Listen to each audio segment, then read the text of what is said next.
ওই রূপখানি মানে সর্বদংশনে আমার হৃদয়কে বিগলিত করছে। আমি আর থাকতে পারছি না।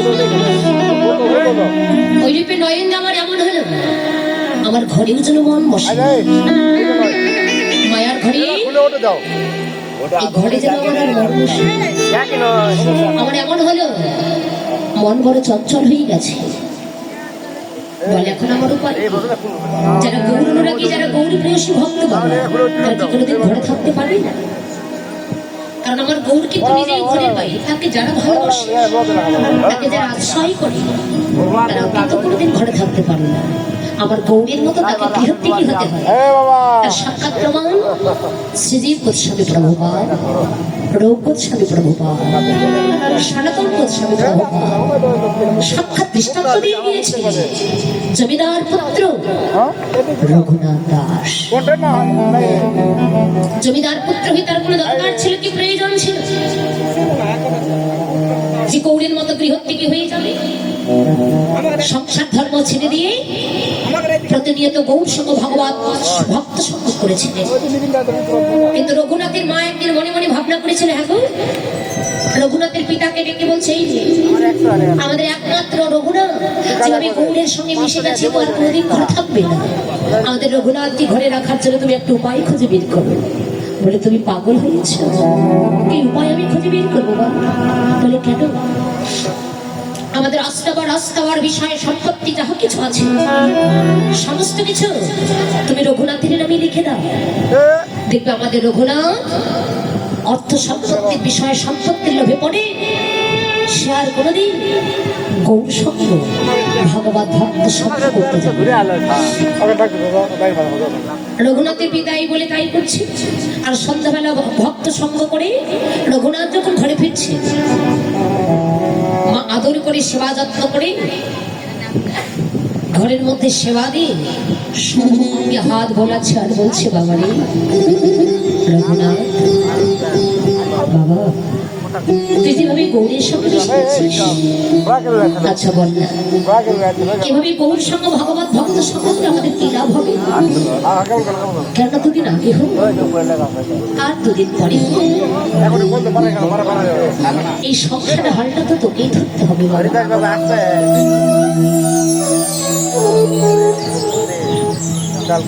দুদিন আগে হোক আর দুদিন পরে হোক না কেন, এই সংসারের বোঝাটা তোকেই বলতে হবে। আচ্ছা বল, এই গৌর সঙ্গ করে ভগবত ভক্ত সঙ্গ করে আমাদের কি লাভ হবে? কথোপকথন হতে না হতেই রঘুনাথের পিতা, তার পিতার দেওয়া যে অর্থ সম্পত্তির বিষয় সম্পত্তি দলিল পত্র ছিল, সমস্ত কিছু রঘুনাথের নামে লিখে দিয়ে ওই দলিল পত্রটা এনে রঘুনাথের হাতে দিয়েছে। রঘুনাথ দেখে বলছে, বাবা, ও বাবা, আজ তুমি আমার হাতে কি দিয়ে দিলে বাবা? আচ্ছা বলো, আমি তো কোনোদিন তোমাদের কাছে এগুলো চাইনি, এই আজ কেন তুমি আমার হাতে দিলে? তুমি জানো বাবা, এগুলো যদি তোমরা আমায় কোনো কিছু না দাও, আমি কিন্তু হাসি মুখে সব বিদায় দিতে পারবো। অর্থ সম্পত্তি বিষয় সম্পত্তি যা আছে কোনো কিছুই যদি না দাও, আমি হাসি মুখে সব বিদায় দিতে পারবো। কিন্তু বাবা, আমি গৌর সঙ্গ ছাড়া, আমি ভগবান ভক্ত সঙ্গ ছাড়া, আমি সাধুগুরু বৈষ্ণবদের সঙ্গে সঙ্গ ছাড়া আমি যে কিছুতেই প্রাণে বাঁচতে পারবো না।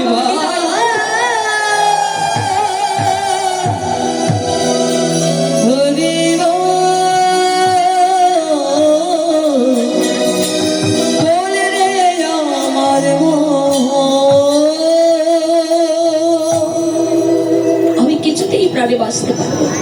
ছেলের কথা শুনে পিতা মাতা অঝোর ধারায় ভেসে গেছে। রঘুনাথ ভাবনা করছে এই জগতে পিতা মাতা কাঁদানো তো ভালো একদিকে মা কাঁদছে আর একদিকে বাবা কাঁদছে। ঠিক রঘুনাথ তখন ছলনায় আশ্রয় নিলে বাবা ও মা একবারে ভাঙবে মুশকিল হবে। তোমরা যেহেতু চেয়েছো আমাকে গৃহবন্দী করতে কথা দিলাম আমি আর কোনোদিন গৌর সঙ্গ ভাগবত ভক্ত সঙ্গ আমি করতে যাব না। কথা দিলেন বলে একদিন গেল, দুদিন গেল, 3 দিন কত হতে চলেছে। রঘুনাথ ঘরে ঘুমাতে গেলে তার দু চোখে যেন ঘুম আসে না। বাবা শাস্ত্রে বলে না মেঘাচ্ছন্ন দিন নহিত দুর্দিন। সত্যি মেঘাচ্ছন্ন দিনটাই কি বড় দুর্দিন হয় গো।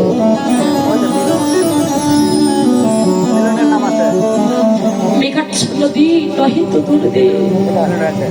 দুর্দিন করতেন বাবা যেদিন ভক্তের জীবনে না হয় ভক্ত সঙ্গ সাধু সঙ্গ কৃষ্ণ কথা বিহি সেই দিন তো ভক্তের জীবনে হয়ে দাঁড়ায় বড় দুর্দিন।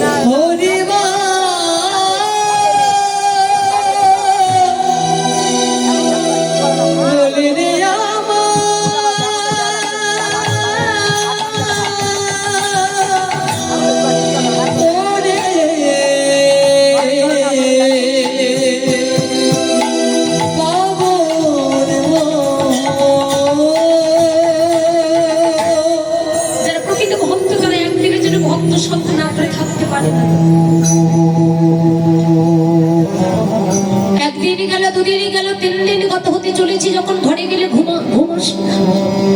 রঘুনাথ একদিন মায়ের কাছে গিয়ে বলছে মা ও মা একটা কথা বলবো মা। বলো তুমি রাখবে বল বাবাকে বলতে চাস। জানো মা একদিন গেল, দুদিন গেল, 3 দিন গত হতে চলেছে। আমি ঘরে ঘুমাতে গেলে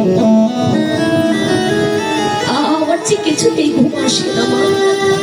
তাই বলছিলাম আজকে কিন্তু আমি ঘরে আর ঘুমাবো না।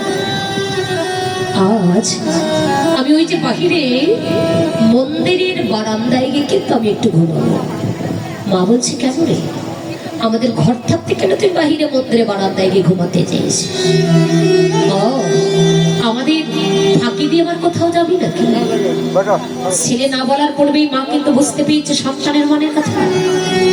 মায়ের একটা কথা মনে রাখবে এই জগতে কারো মনের কথা যদি কেউ বুঝতে না পারে একমাত্র গর্ভধারিণী মা কিন্তু সন্তানের মনের কথা বুঝতে পারে। কারো মনের কথা কেউ যদি বুঝতে না পারে একমাত্র গর্ভধারিণী মা সন্তানের মনের কথা বুঝতে পারে। ও আমাদের ছেড়ে আবার কোথাও যাবি নাকি? বলে না মা সত্যি আমি সত্যি বলছি তোমাদের কোনোদিন ছেড়ে আমি কোথাও যাব না। আমি তো তোমাদের কথা দিয়েছি। এই বলে পিতামাতাকে ফাঁকি দিয়ে বাহিরে মন্দিরে বারান্দায় গিয়ে ঘুমানোর ভান করে শুয়ে আছে। আর চুপি চুপি দেখছেন পিতামাতা কখন ঘুম অচৈতন্য হয়ে পড়ে। ঠিক দেখলো গভীর রাত্রিতে যখন পিতামাতা ঘুম অচৈতন্য হয়ে পড়েছে। জমিদারের পুত্র জমিদারিত্ব সবই কিছু জনমের মতো পরিহার করলেন। অঙ্গে পরিধান করেছিলেন দিনহীন কাঙ্গালের বেশ। জমিদারিত্ব সবই কিছু জনমের তারি বিসর্জনে দিনহীন কাঙ্গালের বেশ ধারণ করে ওই গৌরী নিতাইয়ের পথে ছুটতে ছুটতে বলছে ও ভাই গৌরী নিতাই, ও ভাই গৌরী নিতাই, ও ভাই গৌরী নিতাই,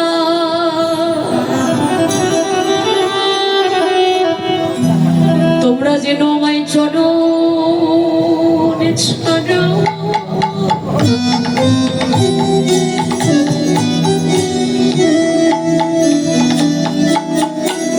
চরণ ছাড়া মাই করম আমায় করো না হে।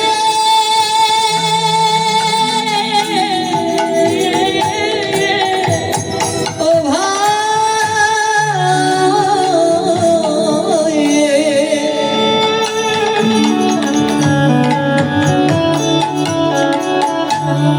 তোমরা যেন চরণ ছাড়া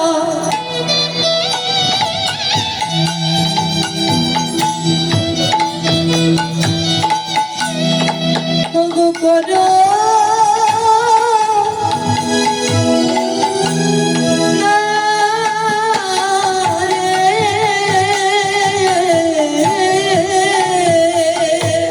আমি যে সভারিয়ে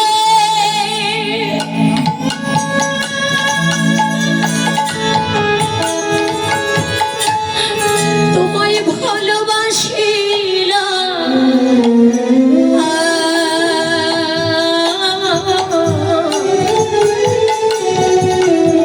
ওগো তোমরা যেন চরণ ছাড়া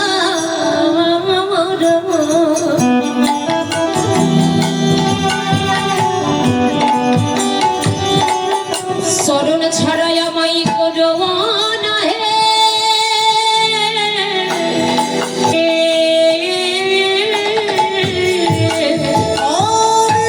নিতাই গৌর হরি বল হরি।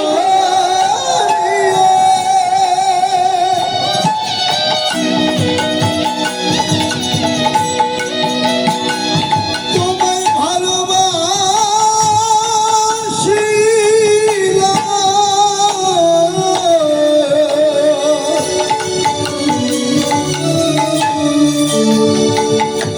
আমার চরণ ছাড়া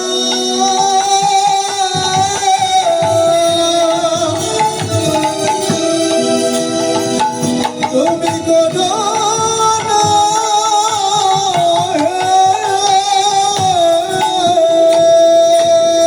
প্রভু চরণ ছাড়া যেন করো না। সভারই আজ আমি তোমায় ভালোবাসি। আমি তোমার ভজন জানি না, তোমার সাধন জানি না, বড় কি করে ডাকলে কি করে ভজন করলে তোমার করুণা তোমার কৃপা লাভ করতে পারবো।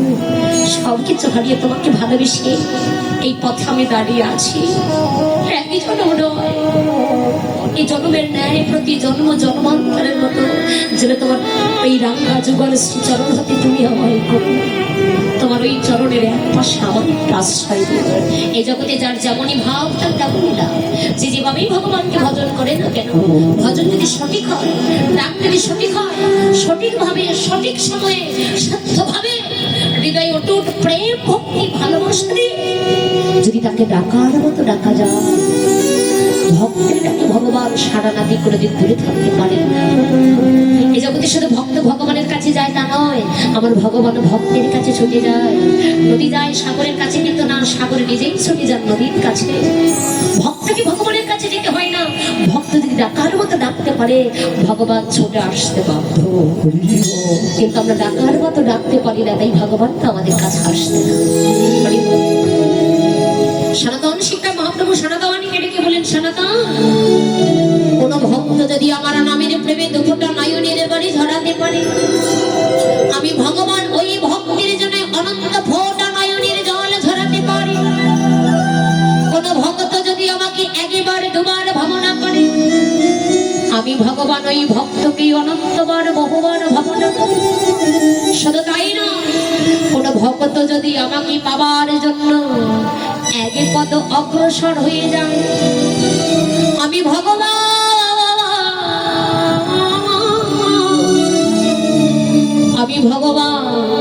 ওই ভক্তকে নেবার জন্য 10 পদ অগ্রসর হয়ে যায়। কারণ ভক্ত আমার হৃদয়, ভক্ত আমার প্রাণ। এই জগতে শুধু ভক্ত ভগবানকে ভালোবাসে না, আমার ভগবান ভক্তকে কিন্তু বড্ড ভালোবাসে। তাই যদি না হতো ভগবান কেন বললেন, ভক্ত আমার মাতা, ভক্তই আমার পিতা, ভক্তই আমার গুরু, ভক্তই আমার নাম রেখেছে বাঞ্ছা কল্পত। আমি ভক্তের হাতে বাধা থাকি, ভক্ত যেদিন যেদিকে ঘোরায় সেদিন সেদিকে ঘুরি। কোন ভক্ত যদি ভালোবেসে মনে সেবা দেয় তবে আমি সেবা করি, আর যদি সেবা না দেয় মনে, আমি ভগবান হলে হবে কি অবশ্য সেদিন আমি উপবাসেই থেকে যাই। তবু উপবাসে থেকে যাই।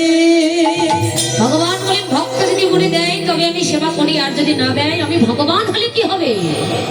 আমি সেদিন উপবাসেই থেকে যাই। হরি বল।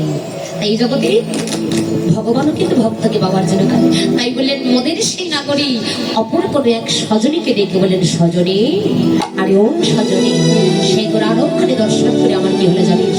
সজনের যাব পেখল গোরা সজনী রে,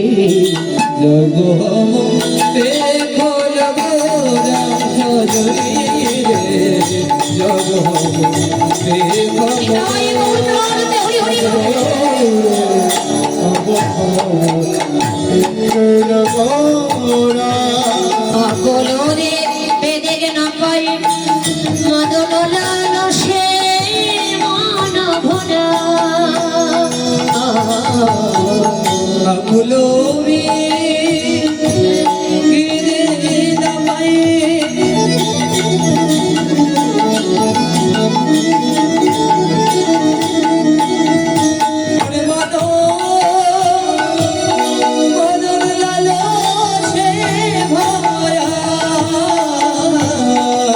দেখো কৃষ্ণ প্রেমে তবে এই কি ধারা, কৃষ্ণ প্রেমে এই কি ধারা, আহা ঘরে থাকিতে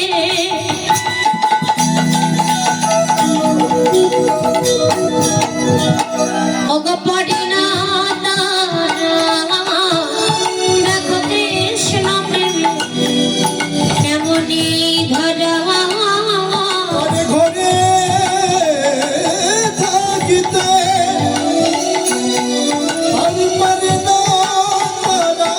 আজি কৃষ্ণ প্রেমে এই কি ধারা, আজি কৃষ্ণ প্রেমে ধারা ঘরে থাকি পারে না দাদা, কৃষ্ণ প্রেমের মনি ধারা, ঘরে থাকিতে পারে না দাদা, কৃষ্ণ প্রেমের মনি ধারা। ঘরে থাকিতে পারে না দাদা। দেখো কৃষ্ণ প্রেমে এই কি ধারা, ওই কৃষ্ণ প্রেমের এমনই ধারা হয়, তারা কেউ ঘরে থাকতে পারে না, থাকা ঘরে তাদের আর মন বসে না। সজনী রে ওই রূপখানি এমনই রূপ, যারা একবার ওই রূপে নয়নে দিয়েছে তাদের ইহকাল পরকাল জন্ম জন্মান্তরের মতো তারা ওই রূপের প্রেম সাগরেই ডুবে থাকে। তারা